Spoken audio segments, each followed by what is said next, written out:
As the city's largest neighborhood by population, Dorchester affords a rich perspective on the outer spectacle and inside maneuvers of city politics.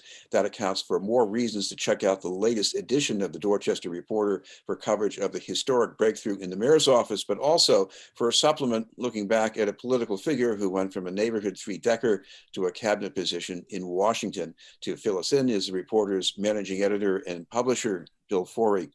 Thank you very much for being with us again, Bill. Thanks, Chris. Always good to be with you. Bill, I want to start with the breakthrough for Kim Janey.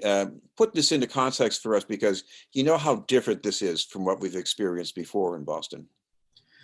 I mean, it is and it isn't, right? It's huge. The big news, obviously, the bold headline across the nation is Boston's first Black mayor, Boston's first woman mayor. And it's true, Kim Janey's ascension to this office is a big moment for Boston. Many of us who watched her official inauguration ceremony yesterday couldn't help but be moved by the images and by the stage, and Representative Presley and Supreme Court Chief Justice Budd. The Black empowerment that's happened in the city over the last number of years is remarkable and really crystallized here in Kim Janey's ascension to office. And she now will be the powerhouse leader of the city, at least for the next 6 to 7 months. She will likely run for a full 4-year term. We think. She has not made that decision yet publicly, but there's every indication that she will. And she'll be a very real contender. But what it means for Boston, obviously, to some extent is in the eye of the beholder. And I'm sure there is a mix of opinion about it. But from where we sit and what we've covered over the years, it's a momentous occasion. It's a reason for, hopefully for the nation to look at Boston somewhat differently. We're often cast as though, and it's been true, that we're a white-dominated city.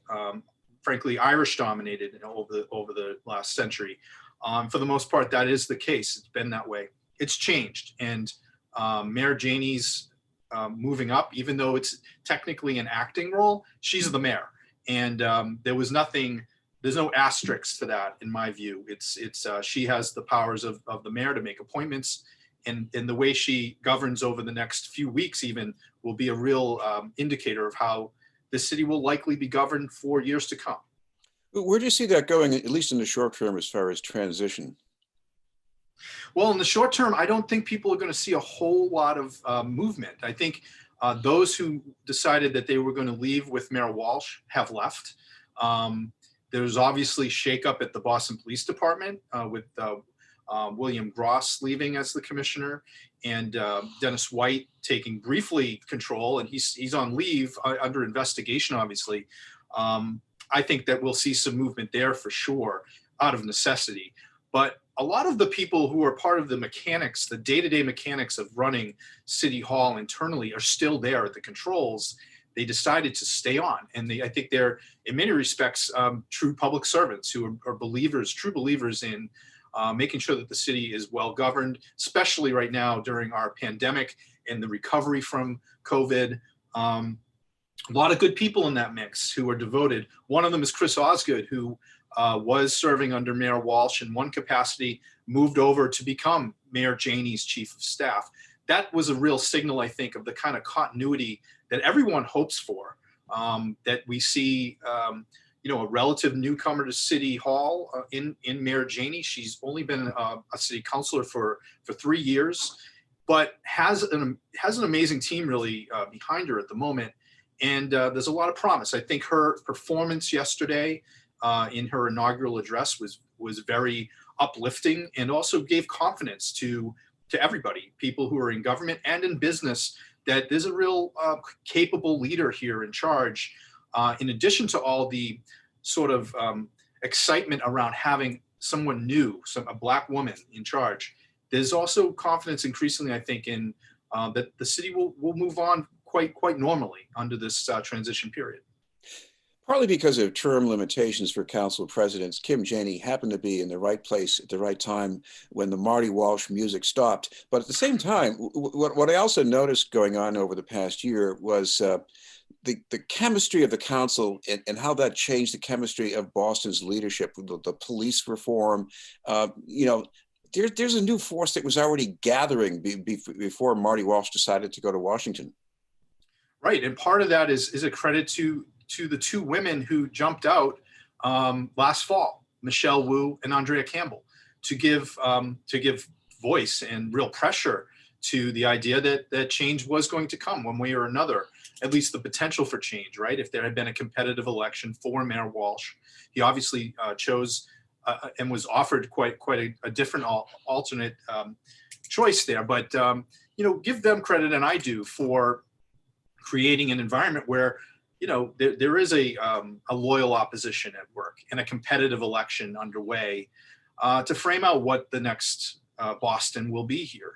And now former council president, now Mayor Janey, will very much be in the mix on that, as will Anissa Sabi-George, as will John Santiago, as will John Barrows, and who knows, maybe others. Right now, it looks like this field of likely candidates is pretty well settled, but there's still signatures to be got, and there's still a place on the ballot to be secured for all of these men and women. I suspect that by in the next few weeks, we'll know exactly what this field is, and game on. This will be a very competitive election.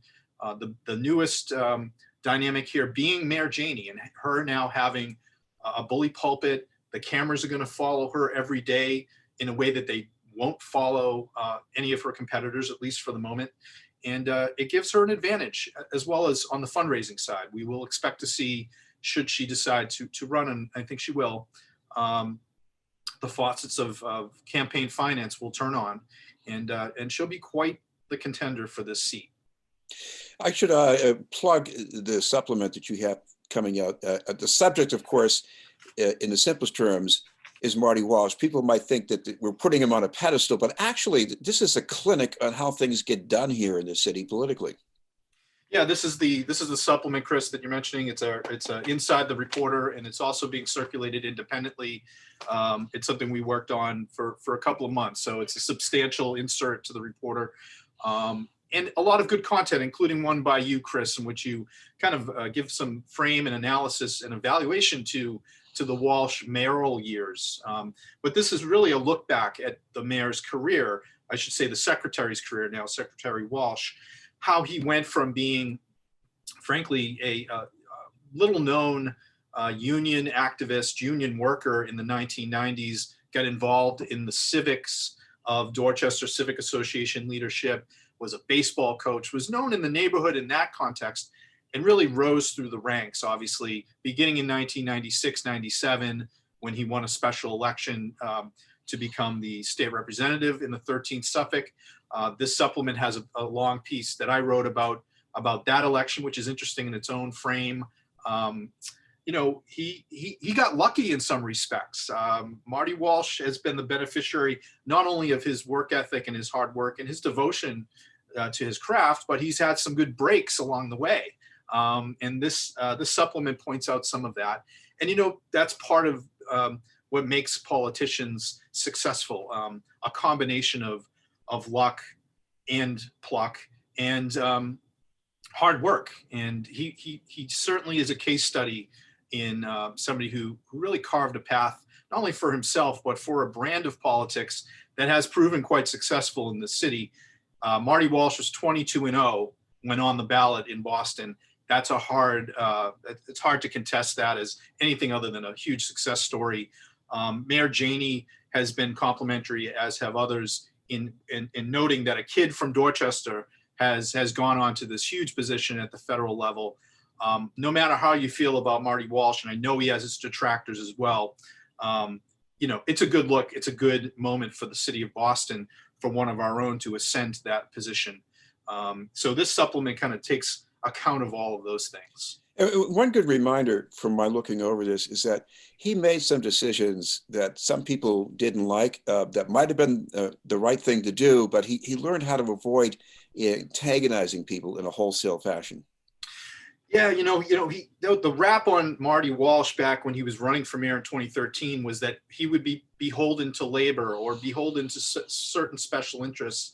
And wouldn't be able to stand up to those interests and say no, that he was potentially a pushover in that regard. That's been proven false. I think, you know, he has an element that's endearing, which I think is what successful politicians usually have as part of their chemistry, which is you kind of root for him. You want him to succeed. You may not always agree with him. I certainly haven't. We've had our dust ups in covering him over the years, but it's never been acrimonious. You know, there's a happy warrior quality to Marty Walsh that kind of transcends some of the typical fault lines of politics. It's why he became mayor in 2013. He was an appealing candidate to the city's Black community in particular when it push came to shove, and that was the binary choice between him and another white Irish candidate. They went with Marty Walsh for a reason. He'd done the work. He made friends. He has allies, and you know, that's a coalition. That's an impressive one for this city. Well, I want to ask you about the front page story this week that you're covering in the main section of the paper. And this is about the path to school reopening, but in this case at Pope John Paul II Academy, Catholic school with a diverse student population. Is there much difference between what they're doing and what we've seen so far in the Boston public schools?